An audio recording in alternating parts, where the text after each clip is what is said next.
Hello, Namaste. You are watching the best preparation, a YouTube channel for learning English language.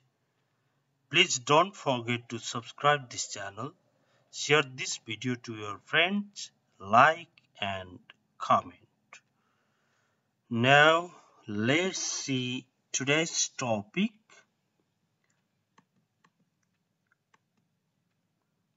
Okay. Here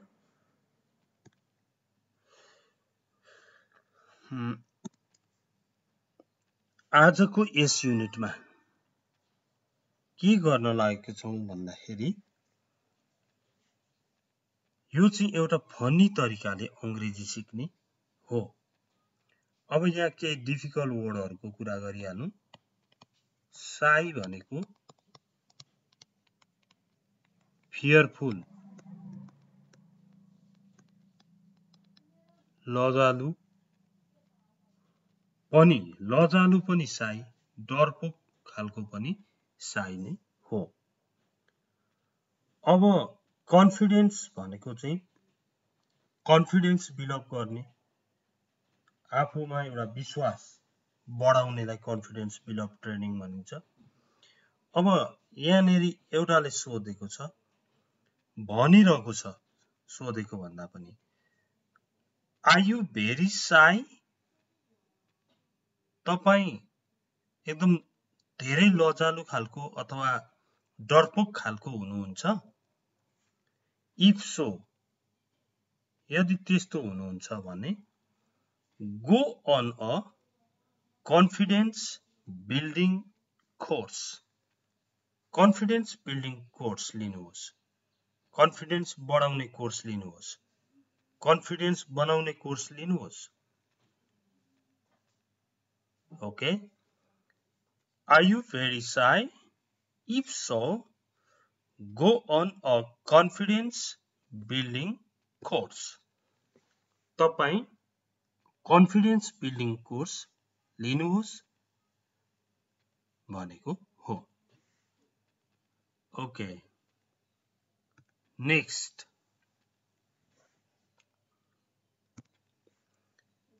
अब यो TOO2 भनेको ज्यादै पनि हो यसको मिनिङ, तर ज्यादै भन्ने चाहिँ आजको यस लेसनमा चाहिँ ज्यादै भन्ने बुझौं। यो टुले प्राय नेगेटिभ मिनिङ पनि ल्याएको हुन्छ। तपाईलाई कसैले सोध्यो, तपाई शपकिपर हुनुहुन्छ, how much is this jacket? यो ज्याकेटको कति हो भन्यो, 5000 रुपीज भन्नुभयो। द्याट्स टु मच, यो त अति भयो। अति, ज्यादै अति लाई टु पनि भनिन्छ। अब यहाँनेरि हेर्नुहोस्, बाहिर सेल त हामीलाई थाहा छ, बाई किन्नु, सेल बेच्नु, सेलको भिटु सोल्ड हुन्छ। ओके, अब is your house too big? Is your house too big? तपाईको घर अति ठुलो छ, ज्यादै ठुलो भनेर सोधेको छ। Is your house too big भनेको छ। इफ सो, यदि त्यसो हो भने sell it and buy a small one. यहाँनेरि टु बिगले चाहिँ नेगेटिभ जस्तो अर्थ ल्याएको छ। टु बिग, बिग हुनु ठिकै हो, टु बिग भनेको स्याहार्नै नसकिने खालकोलाई टु बिग भयो। अब is your house too big? If so, sell it and buy a small one. यदि त्यस्तो हो भने त्यसलाई बेच्नुहोस् र एउटा सानो किन्नुहोस्। अब यो टु को बारेमा कसैले तपाईलाई इज टु हट भन्यो भने अति तातो अति गर्मी टु हट अनि इट्स टु कोल्ड अति नै चिसो इज टु हट हियर भन्यो भने यहाँ अति गर्मी छ too hot is too cold अति चिसो अति जाडो okay are you too hot भनेर पनि सोध्न सकिन्छ फेरि यो चाहिँ भाषागत कुरा चाहिँ यसरी पनि भन्छ हेर्नुस् आर यु फिलिङ हट भन्नेलाई नै तपाईले आर यु टु हट भन्न पनि सक्नुहुन्छ if so wear a warm coat यदि त्यसो हो भने तातो कोट लाउनुहोस् यसरी एक्स्ट्रा कुराहरू सिक्न सकिन्छ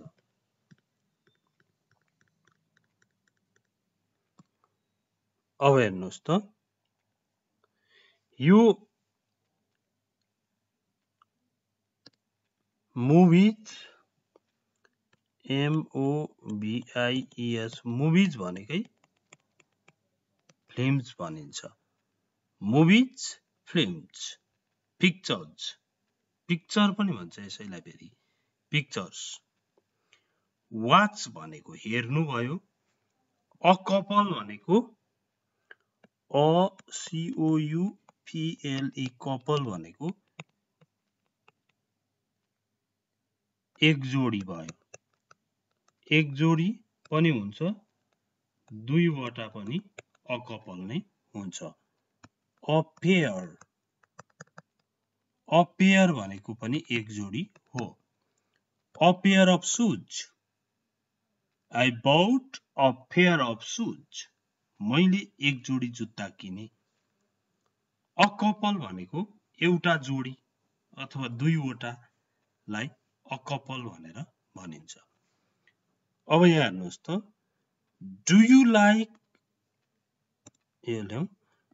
like watching movies do you like watching movies तपाई फिल्म हेर्न मन पराउनुहुन्छ मुभी हेर्न मन पराउनुहुन्छ चलचित्र हेर्न मन पराउनुहुन्छ भनेको छ इफ सो त्यसो हो भने go and buy a couple of CDs गएर दुईटा सिडी किनेर ल्याउनुहोस् अ कपल अफ सिडीज भनेको दुईवटा सिडीमा ल्याएर हेर्ने कुरा हो यो चाहिँ ओके अब यो go and buy a couple of CDs भन्दाखेरि सिडीमा हेर्ने चलनै छैन जस्तो लाग्यो भने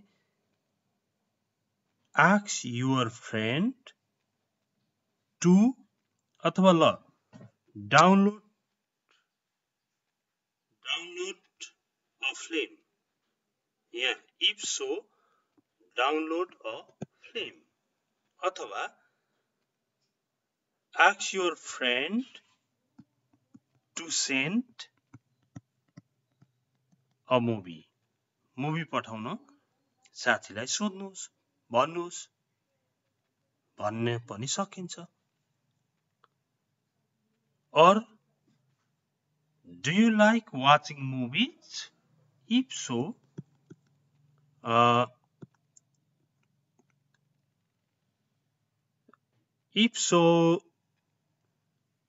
have internet access बनाऊ connect the internet connect गर यसरी हरेक तवरले यसलाई प्रयोग गर्न सकिन्छ यहाँ बाईको कुरा छ वाच भनेको हेर्नु WATCH वाच भनेको हेर्नु र अर्को कुरा यहाँ सम्झेको छ गरिहालौं जस्तो यो लाइक को पछाडि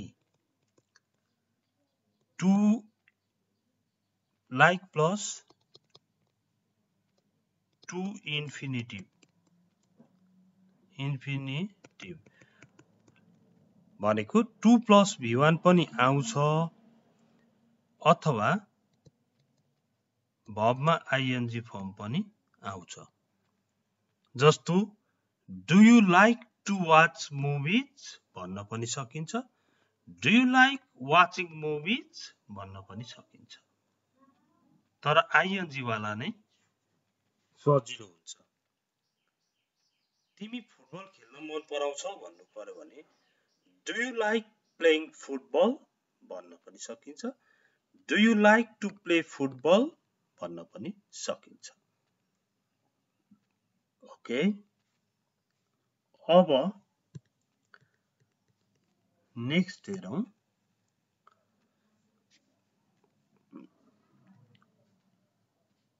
नीड भनेको आवश्यक पर्नु क्याल्कुलेटर भनेको क्याल्कुलेटर हामीलाई थाहा छँदैछ नीड भनेको आवश्यक पर्नु नीड आवश्यक पर्नु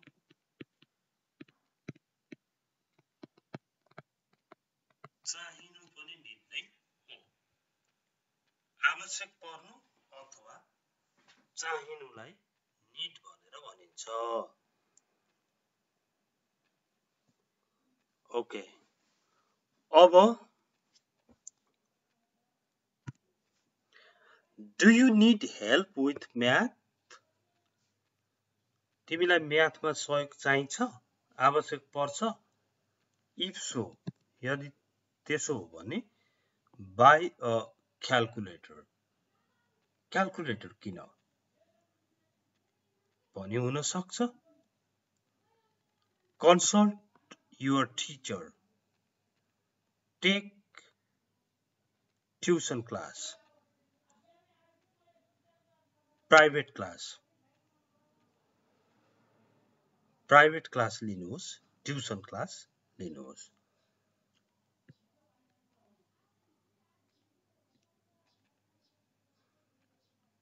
अब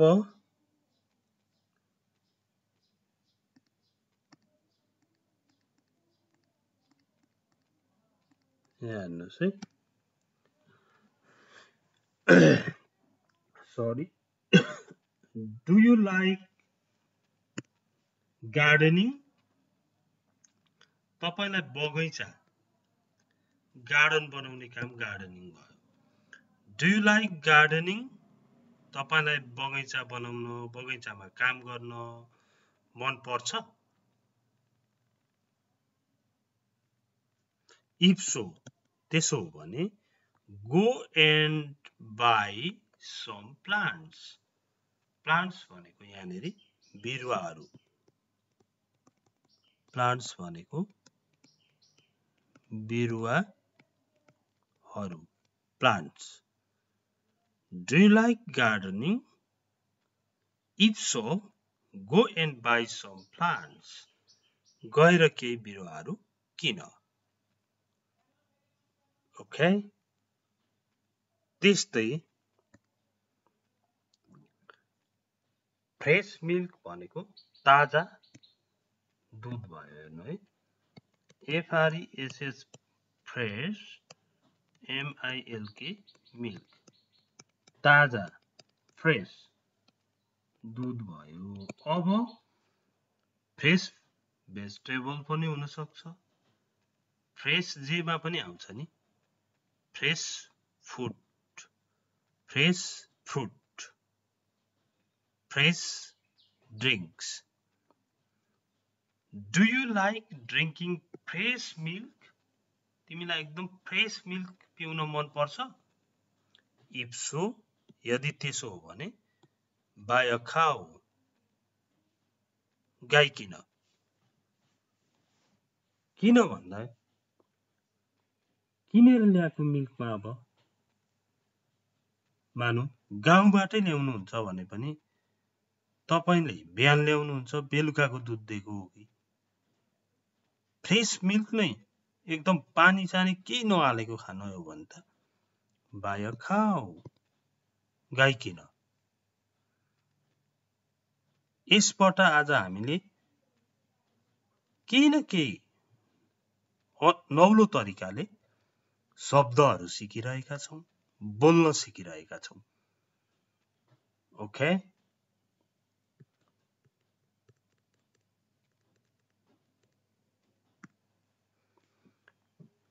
अब यहाँनेरि शब्द सिकाउने क्रममा जोक जस्तो खालको do you want to be poor poor भनेको गरिब पनि पोर कमजोर पनि पोर पोर हेल्थ भन्यो भने कमजोर स्वास्थ्य हुन्छ poor he is very poor student भन्यो भने ऊ धेरै कमजोर विद्यार्थी हो भन्ने हुन्छ फेरि पोर भनेको गरिब पनि हुन्छ do you want to be poor तिमी गरिब हुन चाहन्छौ इफ सो यदि त्यसो हो भने give all your money away give away भनेको दिनु दिनु if so give all your money away सबै पैसा देऊ कसैलाई यस्तो खालको यो सिक्ने तरिका है यसरी पनि अंग्रेजी सिक्न सकिन्छ तपाईले साथीलाई भन्नुस् Do you want to improve English? भन्नुस् Yes भन्नु अथवा Of course भन्नु Okay if so त्यसो हो भने What's the best preparation? Best preparation हेर Subscribe the best preparation Best preparation लाई सब्स्क्राइब गर यसरी गफ गर्न हुन्छ Do you like flowers? भन्यो भने If so buy some plants flower plants फूलको बिरुवाहरू किन अब यो चाहिँ होमवर्कमा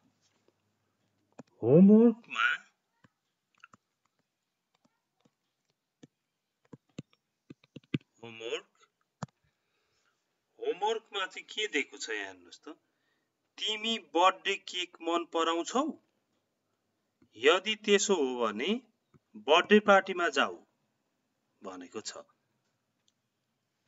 यसलाई तपाईले अंग्रेजी बनाउनु पर्यो तिमी बर्थडे केक मन पराउँछौ यस्तै गरी बनाउनु पर्यो यहाँ ए दिएर अनि यदि त्यसो हो भने इफ सो यदि त्यसो हो भने बर्थडे पार्टीमा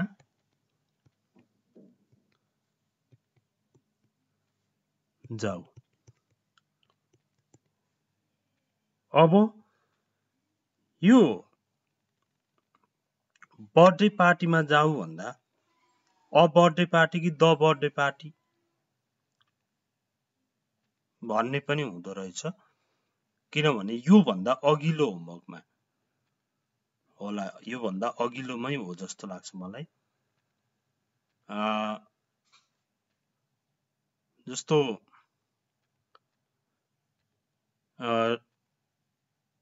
द लेखेको अ लेख्नु भएको छ नि अ नभएर द प्रयोग हुन्छ त्यहाँ चाहिँ जुन कुरा पहिल्यै भइसकेको हुन्छ त्यसमा मात्र द लाग्छ। यहाँ चाहिँ त्यो बर्थडे पार्टीमा जाऊ भनेको होइन नि त। बर्थडे पार्टीमा जाऊ भन्दा त अ बर्थडे पार्टी नै हुन्छ है। यसलाई म सबै कुरा त भन्दिनँ यहाँ। Translate into English. यसलाई इङ्ग्लिस बनाउनु पर्यो। It's your homework. Okay, please don't forget to share this video to your friends. Thanks for watching it. Have a nice day. Bye-bye.